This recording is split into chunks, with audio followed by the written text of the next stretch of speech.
Matt Roloff wanted passive income. He wanted a quick fix to a cash flow problem that has been plaguing Roloff Farms for months. Instead, according to shocking new reports circulating through the Hillsboro community, he may have brought a cartel-level operation right into his own backyard. Breaking news. The rental house on Roloff Farms, the famous double wide, where so many family memories were made, has allegedly been seized by authorities after a dawn raid uncovered what sources are calling a fully operational meth lab, just 500 yards from where children play during the pumpkin season. We are looking at a situation where the tenant reportedly paid in cash, and Matt, desperate to keep the farm afloat, allegedly asked no questions. Now, the farm is being described by insiders as a potential toxic waste site with a cleanup bill that could top $500,000. How did the patriarch of the Roloff family miss the signs? Did greed blind him to danger? Or, as some darker theories suggest, did he choose to ignore them? The images being described by witnesses are chilling. Men in yellow hazmat suits walking out of a trailer on the edge of the property, police tape wrapping around the iconic Roloff Farm sign. This is not the reality show drama we are used to. This is a real-life nightmare. Before we dive deep into this toxic scandal and the insider reports that are shaking the foundation of Little People Big World, you need to do something for me right now. Hit that like button if you think Matt needs to be held accountable for who he lets onto the property, and make sure you subscribe to the channel. We are tracking this developing story hour by hour, and with rumors of federal involvement, you do not want to miss the next update. Subscribe now and ring the bell. To understand how a family farm could allegedly turn into a hazardous chemical zone, we have to look at the timeline. We have to go back to before the sirens, before the blue smoke, and before the hazmat teams arrived. We have to look at the money. Reports have been swirling for over a year that the farm is entangled in expensive lawsuits and that the operational costs of maintaining the castle, the western town, and the pumpkin patch have skyrocketed. Matt Roloff has always been a businessman, but even the best businessmen get desperate when the walls start closing in. Sources close to the production suggest that cash flow was tight, very tight. The big house sale didn't go as planned, and the rental market has been soft. Matt needed a win. He needed immediate liquidity. This is the moment where decision-making shifts from logical to survival mode. When you are looking for a lifeline, you sometimes grab the first hand that reaches out, even if that hand is dirty. Enter the tenant. For the sake of this narrative, and because names have not been officially released by the Sheriff's Department, we will call him Mr. Smith. The story goes that Mr. Smith didn't come through a rental agency. He didn't come through a vetted listing on a reputable website. He allegedly showed up directly. Insider theories suggest that Matt bypassed the standard background check protocols that usually protect landlords from exactly this kind of nightmare. Why would a seasoned property owner skip a background check? The answer, according to those familiar with the situation, was in the bag Mr. Smith was carrying. We are hearing reports that this tenant offered 6 months of rent up front in cash, $15,000 in a stack of bills. Pause for a second and think about that. In the world of legitimate rentals, offering 6 months of cash up front is a massive red flag. It screams illegal income. It screams, I don't want a paper trail. But for a landlord who is watching legal fees drain his bank account, $15,000 cash is not a red flag. It is a miracle. It is a quick fix. It is the solution to the immediate problem. Matt Roloff, seemingly blinded by the dollar signs, allegedly took the deal.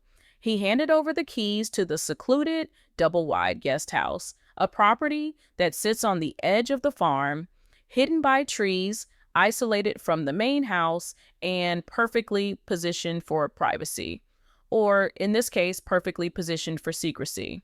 The first few weeks were quiet, too quiet. This is how it always starts in these cases. The tenant keeps a low profile, they pay on time, they don't complain. But then the transformation began. Neighbors and insiders report that the changes to the guest house happened almost overnight. The most glaring sign was the windows. The double wide, which used to be filled with natural light, suddenly went dark. We aren't talking about curtains or blinds. We are talking about black plastic sheeting taped up from the inside. We are talking about tinfoil covering the glass. This is a classic textbook sign of a methamphetamine cooking operation. They black out the windows to hide the chemical flash, to hide the equipment, and to prevent anyone from seeing the frantic activity inside at all hours of the night. But it wasn't just the windows. Reports suggest that Mr. Smith installed his own security system. High-definition cameras were mounted on the exterior of the trailer, pointing not just at the door, but at the driveway, the road, and the path leading back to the main farm. Why does a tenant need military-grade surveillance on a guest house? If Matt drove by, he surely must have seen the cameras. He must have seen the blacked-out windows. But this is where the narrative gets complicated. When you have taken the cash, when you have accepted the don't ask, don't tell arrangement, you lose the moral high ground to inspect the property. You become complicit in your own ignorance. There is also the matter of traffic. Farms are busy places. Tractors, delivery trucks, tourists, a few extra cars coming and going usually wouldn't draw attention. But the traffic at the rental house was different. Neighbors alleged that cars would arrive at 3 a.m. Short stays, 15 minutes. Engines left running, people running inside with backpacks and coming out empty-handed, or going in empty-handed and coming out with packages. This isn't the pattern of a residential tenant. This is the heartbeat of a distribution hub. And yet, Matt Roloff allegedly did nothing. Was he not on the farm? Was he in Arizona? Or was he sitting in the big house, seeing the headlights cut through the darkness and telling himself that as long as the rent was paid, it wasn't his business? We have to talk about Karen Chandler. Sources indicate that Corinne is often the voice of reason, the one who looks at the logistics and the risks, while Matt looks at the big ideas. There are rumors that Corinne wasn't comfortable with Mr. Smith from day one. Allegedly, she told Matt that the guy looked like trouble. She pointed out the lack of references. She noted that a man with that much cash usually has a reason for not using a bank. But the dynamic between them, especially regarding farm finances, has always been complex. If Matt shut her down, if he said, "Cash is cash, Corinne, drop it," then she would have been powerless to stop it.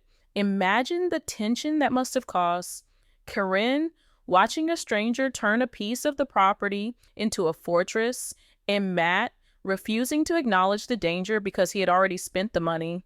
Let's go deeper into the physical transformation of space. Maintenance workers, the few who are still employed on the farm amidst the budget cuts, allegedly tried to enter the property for routine checks. Maybe a filter change, maybe a pipe inspection. They were turned away at the door, not politely, aggressively. We are hearing stories of a tenant who would crack the door open just an inch, a pit bull barking viciously in the background, and refuse entry. "I'll handle it myself," he would say. "Don't come back." Under normal lease agreements, a landlord has the right to inspect the property with notice. But Matt didn't enforce it. Why? Because enforcing the lease might mean losing the tenant. It might mean having to give back the money he didn't have. It creates a trap. Matt was trapped by his own financial need, held hostage by a tenant who knew exactly how to manipulate the situation.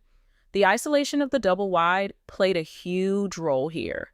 If this had been the main house or a structure closer to the pumpkin patch entrance, someone would have noticed sooner.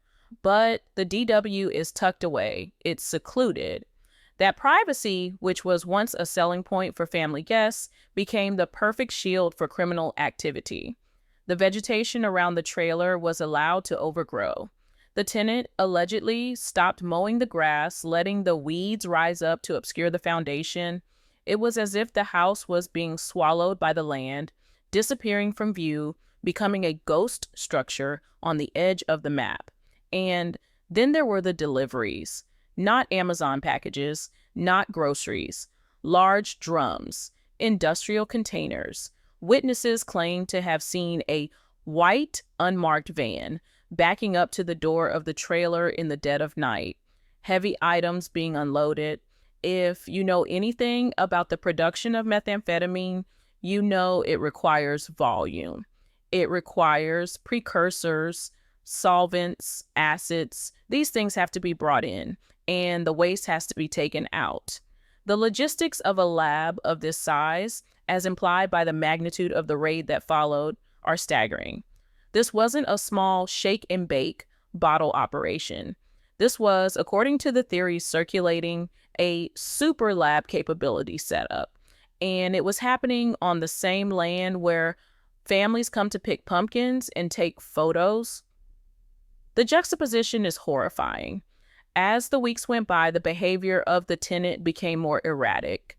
This is consistent with exposure to the chemicals used in the cooking process, as well as the consumption of the product itself. Paranoia sets in. The tenant starts seeing enemies everywhere. The cameras aren't enough. They start patrolling the perimeter. We have reports of Mr. Smith walking the fence line at dawn, holding a flashlight, muttering to himself, looking for intruders that weren't there.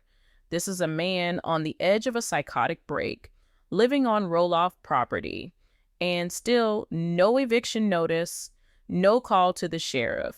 The question that everyone is asking in the comment sections and on the forums is, how much did Matt know? There is a difference between negligence and willful blindness. Negligence is not seeing the signs. Willful blindness is seeing the blacked out windows, seeing the 3 a.m. traffic, hearing the complaints from the maintenance staff, and actively choosing to look the other way because the money is good.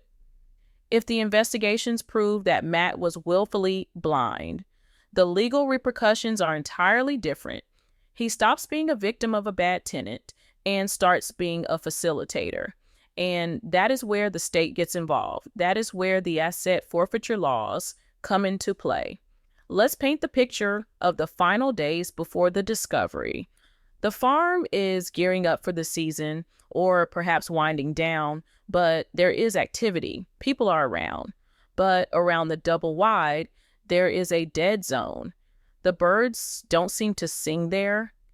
The air feels heavy. The distinct chemical tang of ammonia begins to drift on the breeze.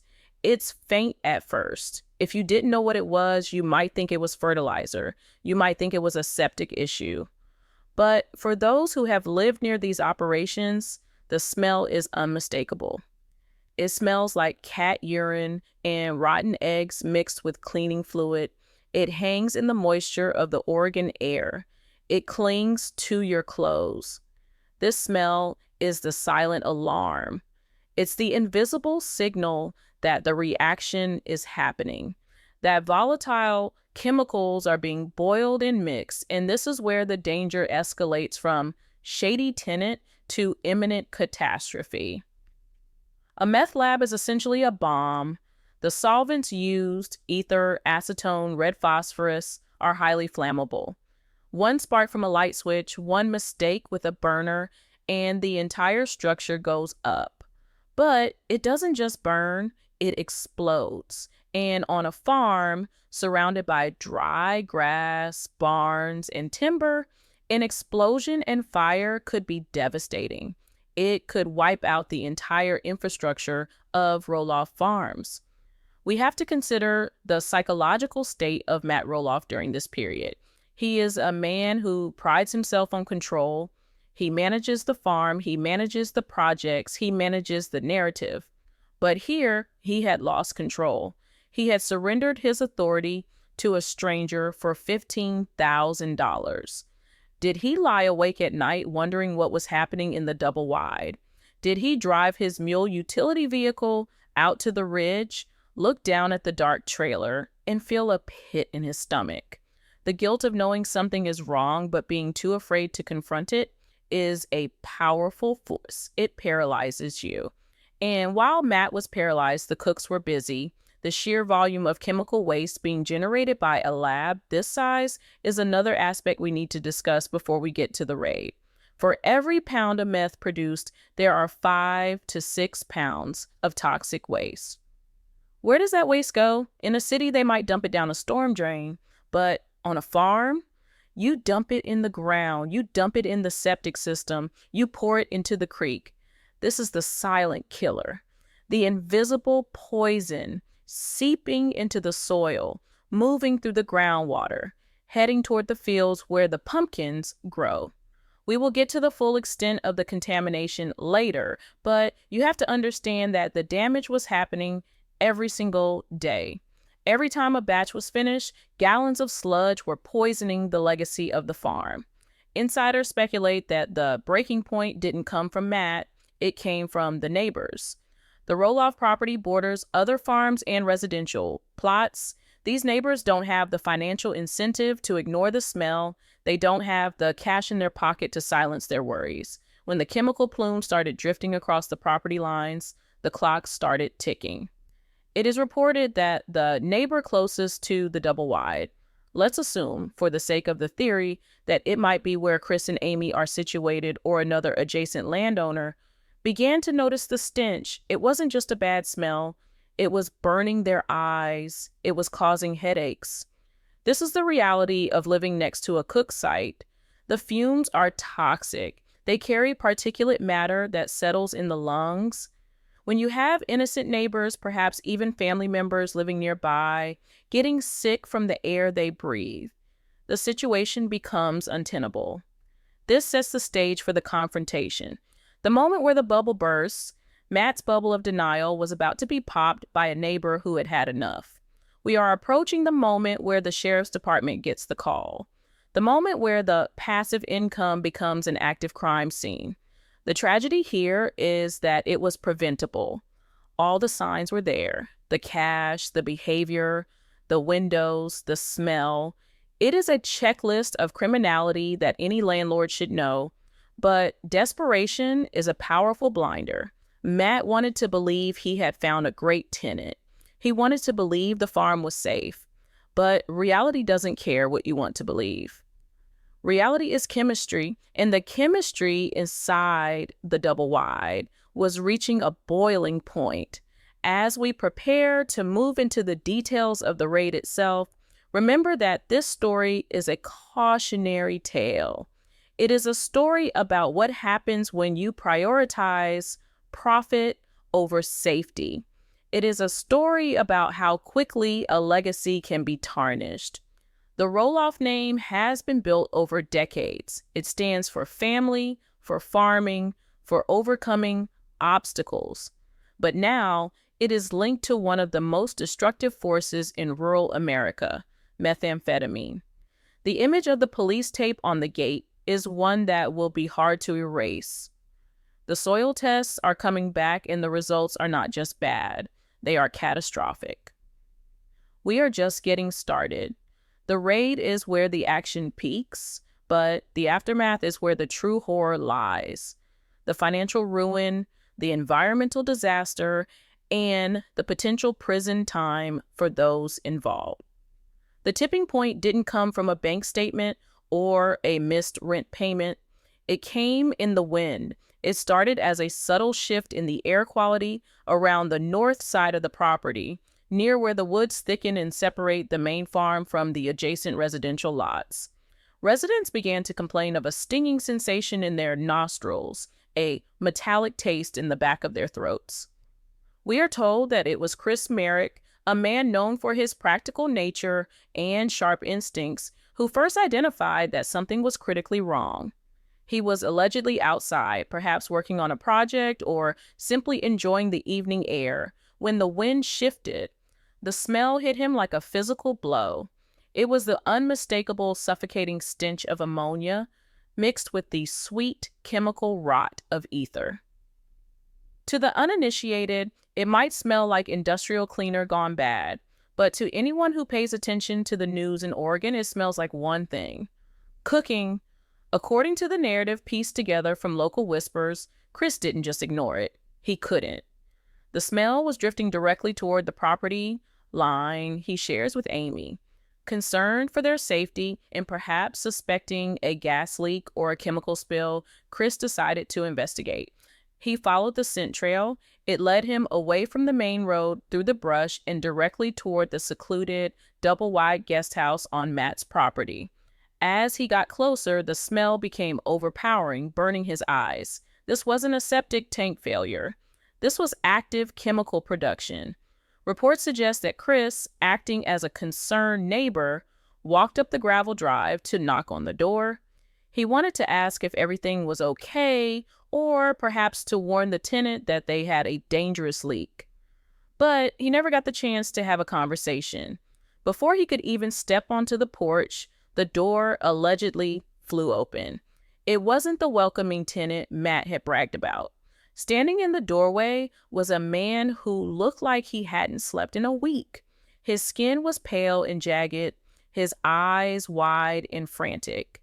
At his side, straining against a heavy chain, was a pit bull that looked just as aggressive as its owner.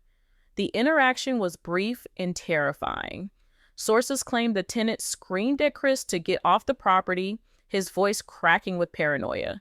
He didn't ask what Chris wanted. He immediately assumed he was being watched. The tenant's behavior was erratic, his movements twitchy and explosive. Chris Marek is a calm guy, a realtor, a man who knows how to handle people, but he knows a dangerous situation when he sees one. He didn't argue. He didn't ask about the smell. He turned around, walked back to his vehicle, and immediately dialed the Washington County Sheriff's Department. He knew that what he had just seen was not a renter. It was a guard dog protecting a fortress. This phone call changed everything. Up until this moment, the situation on Roloff Farms was a private matter of bad management. Now it was a matter of public safety. The sheriff's department, likely already aware of increased drug activity in the area, took the report seriously. When a credible witness reports the specific chemical odors associated with methamphetamine production, law enforcement doesn't send a patrol car to knock on the door. They mobilize. They know that a meth lab is a ticking time bomb. Let's talk about the explosion risk, because this is the part that Matt Roloff likely never considered when he took that cash. The method of cooking meth involves volatile, highly combustible chemicals: red phosphorus, anhydrous ammonia, lithium strips from batteries. When these things are mixed in a makeshift lab inside a trailer with poor ventilation, the air becomes saturated with explosive fumes. All it takes is a single spark, a static shock from a carpet, a light switch being flipped, or a burner getting too hot. If that trailer had ignited, the explosion would have leveled the double wide instantly. But the fire wouldn't have stopped there. The farm is surrounded by timber, dry grass, and wooden barns. A chemical fire burns hotter and faster than a normal fire. It could have swept through the pumpkin patch, destroyed the castle, and threatened the neighboring homes. Matt Roloff wasn't just risking his property value, he was risking the lives of everyone in a 2-mile radius. The investigation moved fast. Undercover units were reportedly dispatched to watch the property from the road. They confirmed the traffic patterns. They confirmed the blacked out windows. They confirmed the chemical smell. A judge signed the warrant. The time for passive income was over. The time for a tactical takedown had arrived. It happened at dawn. The morning mist was still clinging to the pumpkin fields when the convoy turned off the main highway. This wasn't a couple of deputies. This was a multi-agency task force. The DEA, the SWAT team, unmarked SUVs, and an armored Bearcat vehicle They cut the lights and sirens as they approached the long driveway, moving in silence to maintain the element of surprise. The goal in a raid like this is to breach the door before the suspects have time to flush the evidence, or worse, grab their weapons. Imagine the scene: the peaceful, famous farm, usually filled with laughter and tour groups, now swarming with men in tactical gear holding automatic rifles. They moved in a stack formation up to the double wide. The Tenant security cameras surely spotted them, but it was too late. The element of surprise was absolute. The silence was shattered by the sound of a battering ram hitting the front door.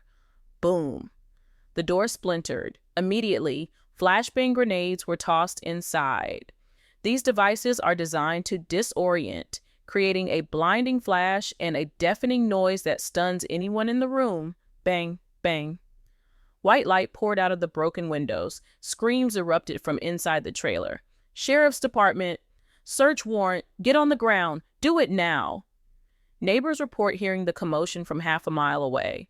The barking of the dogs, the shouting of commands, the thud of heavy boots on the floorboards. Inside the trailer, it was chaos.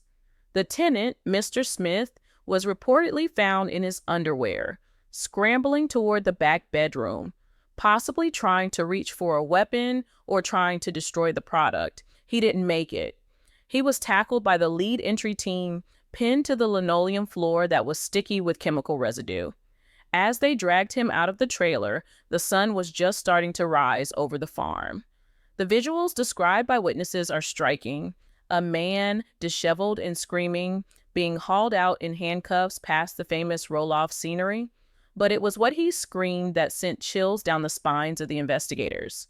As they pushed him toward the squad car, he didn't remain silent. He didn't ask for a lawyer. According to insider leaks, he yelled, "The landlord knew. I paid him extra to look the other way. He knew." Now, we have to pause and analyze that statement. Criminals lie. They lie to save their own skin. They lie to get a deal. Accusing Matt Roloff of being complicit is a convenient way to try and shift the blame. But even if it's a lie, the damage it does to Matt's reputation is immense. It plants a seed of doubt. Did Matt know? Did the extra cash buy his silence?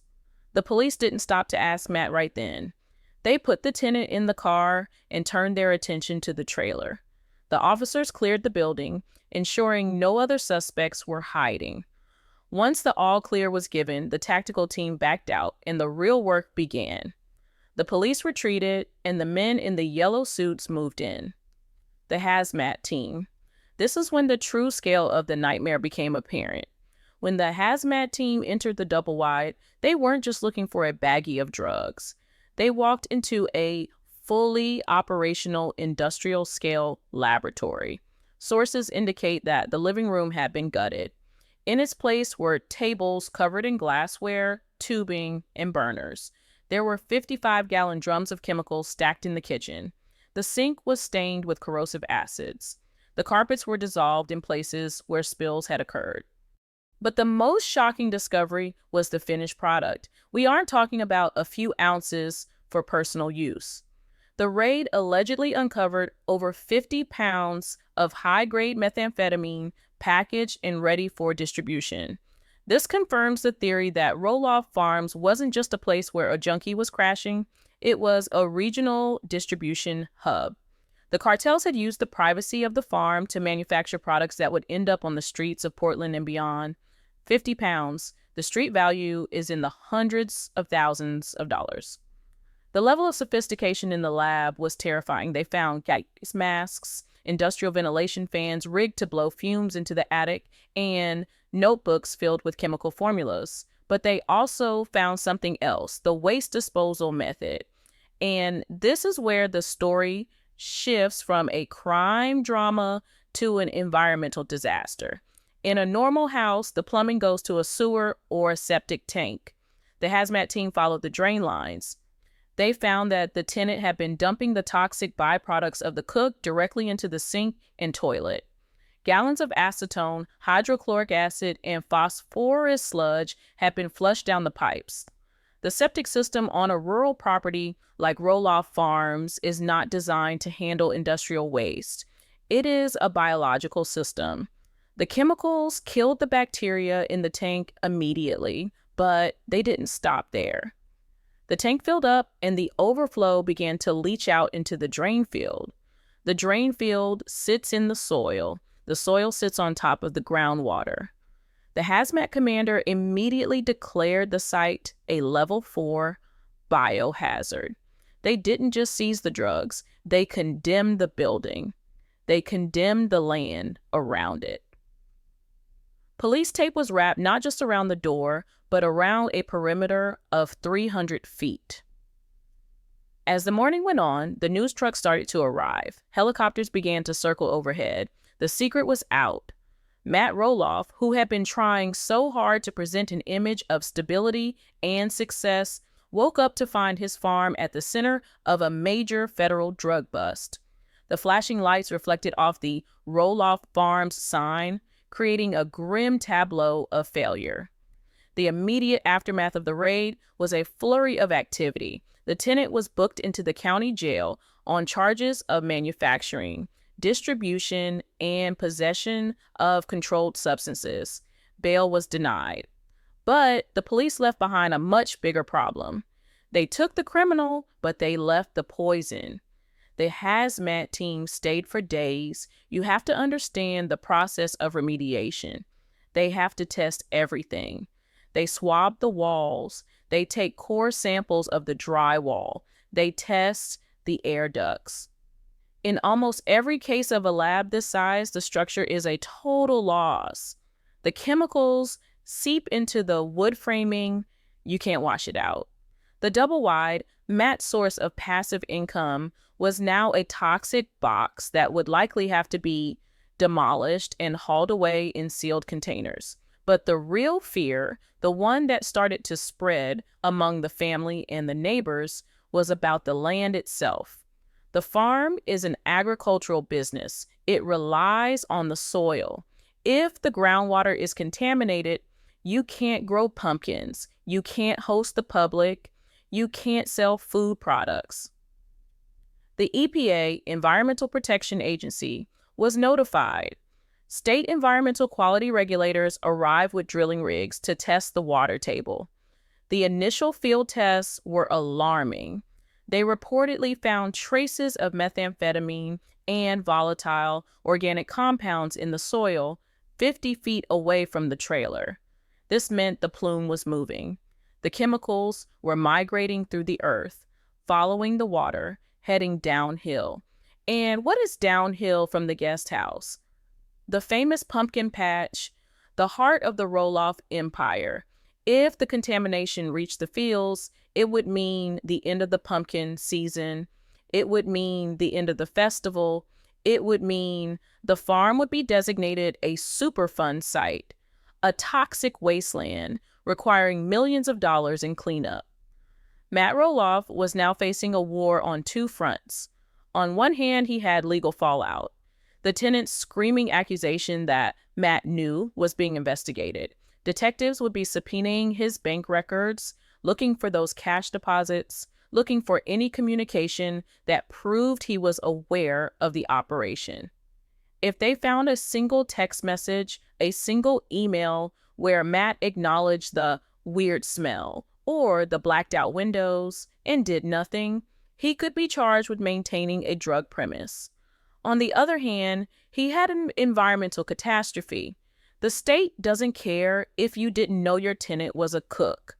Under the law, the property owner is strictly liable for the cleanup. If the soil is poisoned, Matt has to pay to dig it up. And we are talking about thousands of tons of dirt. The irony is cruel. Matt wanted $15,000 in quick cash to help with the farm's debts. Now, he was looking at a remediation bill that could easily surpass $500,000. And that's before the lawyers even get started. As the sun set on the day of the raid, the farm was quiet, but it was the silence of a grave. The birds were gone. The workers were sent home. The only movement was the flashing yellow light of the hazmat perimeter sentry. The great new tenant was in a cell, but the legacy of his stay was just beginning to fester in the ground. The poison was spreading, and Matt Roloff was about to find out that ignorance is the most expensive luxury of all. We are now moving into the phase of consequences. The raid was loud and fast, but the contamination is slow and deadly. We will look at the science of the soil, the lawsuits that the state is preparing to file against Matt, and the final crushing blow, the insurance company's decision. You think Matt is covered for this? Think again. The illegal activity clause is about to become the most important sentence in Matt Roloff's life. The sirens were gone. The flashing lights had faded into the distance. The criminal, Mr. Smith, was sitting in a county holding cell, waiting for his arraignment. But on Roloff Farms, the real tragedy was just beginning. The silence that settled over the property wasn't peaceful. It was heavy, loaded with the invisible weight of contamination. The police had done their job, but now the scientists had to do theirs, and their findings would prove to be far more devastating than any arrest report. The hazmat team didn't leave when the sun went down. They set up floodlights around the double wide. They brought in drilling rigs, small, loud machines designed to punch holes deep into the Oregon clay. They weren't looking for water. They were looking for the footprint of the crime. You see, when you dump gallons of acetone, lice, and red phosphorus sludge into a septic system designed for a single-family home, the system fails, the concrete cracks, the leach lines burst, and the poison escapes. For 3 days, the drilling continued. Matt Roloff reportedly watched from the balcony of the big house, looking through binoculars, watching men in white Tyvek suits pull core samples from the earth. Every time they pulled up a tube of dirt, they sealed it in a glass jar and labeled it. These jars contained the future of the farm. If they were clean, this was just a bad memory. If they were dirty, it was a death sentence. The results came back from the state lab on a Tuesday. The report was thick, filled with chemical jargon and charts, but the summary was simple enough for anyone to understand. Positive. The soil around the guest house was saturated with methamphetamine precursors and volatile organic compounds. But that wasn't the worst part. The worst part was the word migration. The chemicals hadn't stayed put. The heavy rains that make the pumpkin patch so lush had worked against them. The water had pushed the chemicals down into the water table and was carrying them horizontally across the property. The report called it a contaminant plume. And when the geologists mapped the direction of the plume, the line went straight through the heart of the farm. It was moving directly toward the pumpkin fields. This is the moment where the passive income dream officially turned into a nightmare. The Environmental Protection Agency, working in conjunction with the Oregon Department of Environmental Quality, issued an immediate cease and desist order for all agricultural activity in the affected zone. The order was slapped onto the gate. It meant no planting, no harvesting, and most importantly, no public access. Think about the timing. The farm relies on the fall season. The pumpkin patch is the engine that drives the entire Roloff economy. It pays the mortgages. It pays the staff.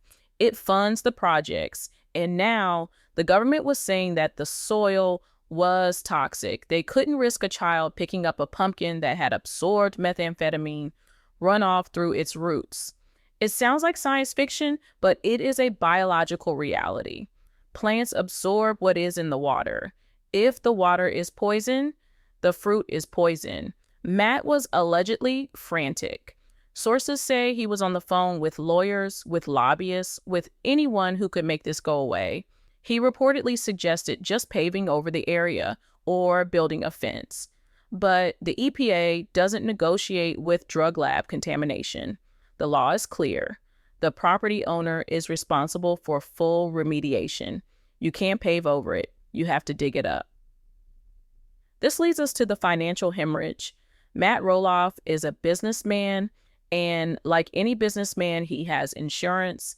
He has extensive policies covering the farm, the structures, and liability.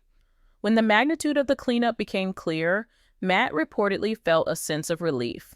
The insurance will cover it, he allegedly told Corinne. That's why we pay the premiums. He filed a claim immediately, seeking coverage for the vandalism, the destruction of the guest house, and the environmental cleanup. The claim was for hundreds of thousands of dollars. He waited. The adjusters came out.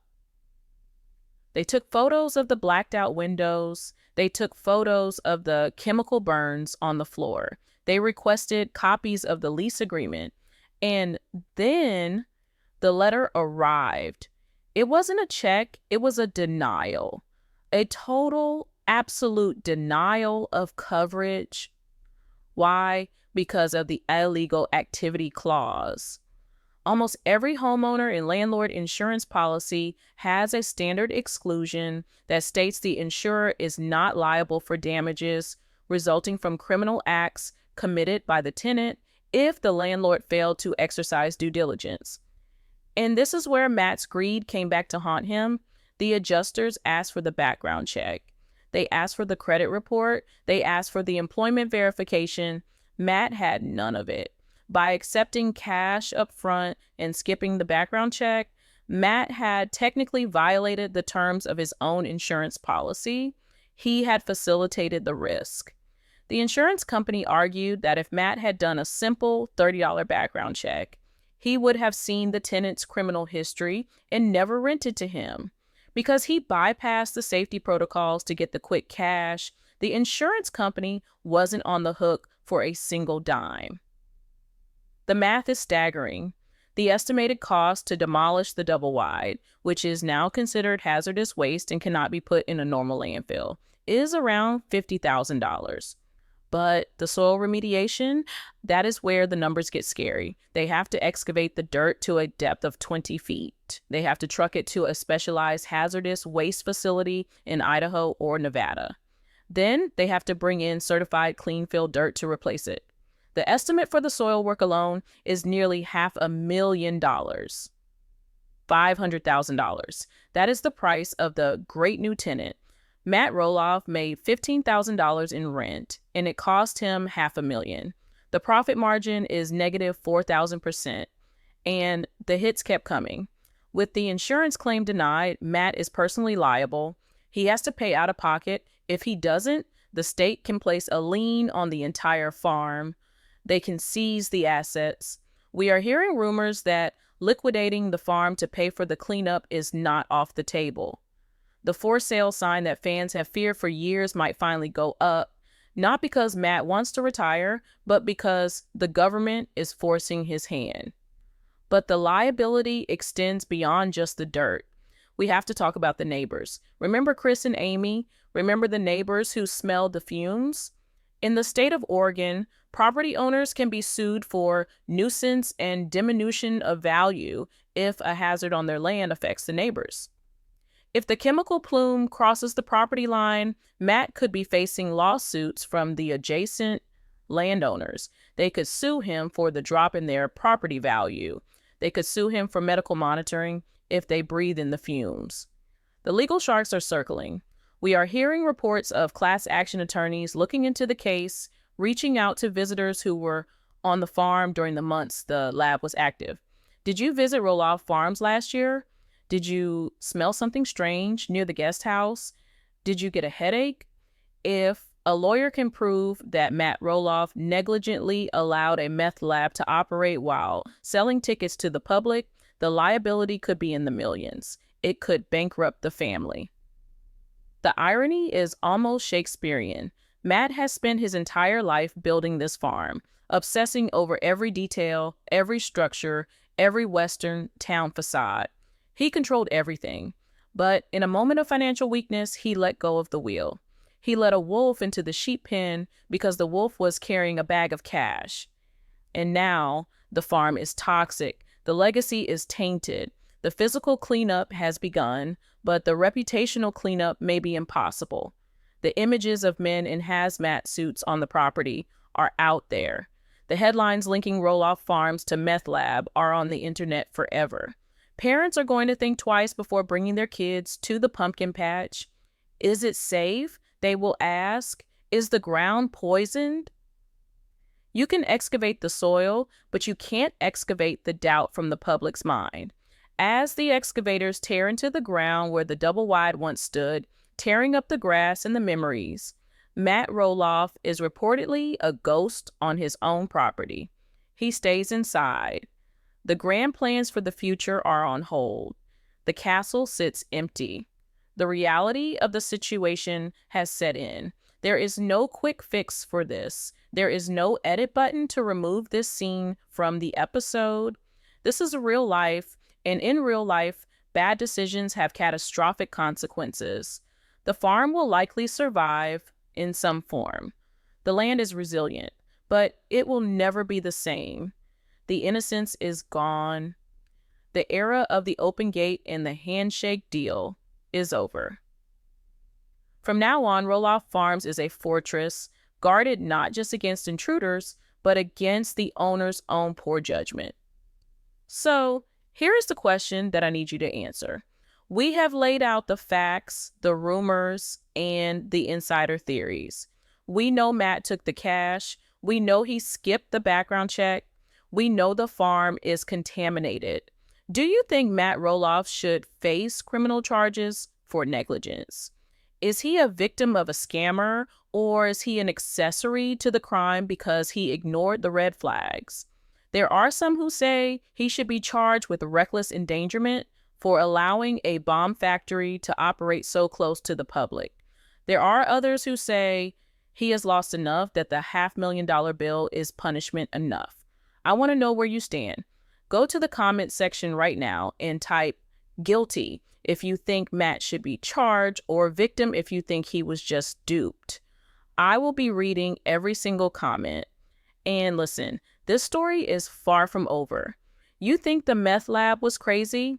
We have just received a tip from a source deep within the production team that suggests this tenant wasn't working alone. There are whispers of a connection to a much larger organization, a connection that leads all the way to Eastern Europe. Is the Russian mob coming for Matt next to collect a debt that the tenant couldn't pay? The danger might not be in the soil anymore. It might be knocking on the front door of the big house. You do not want to miss the next update.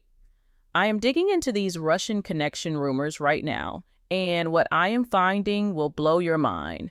Make sure you are subscribed. Make sure you have hit that notification bell.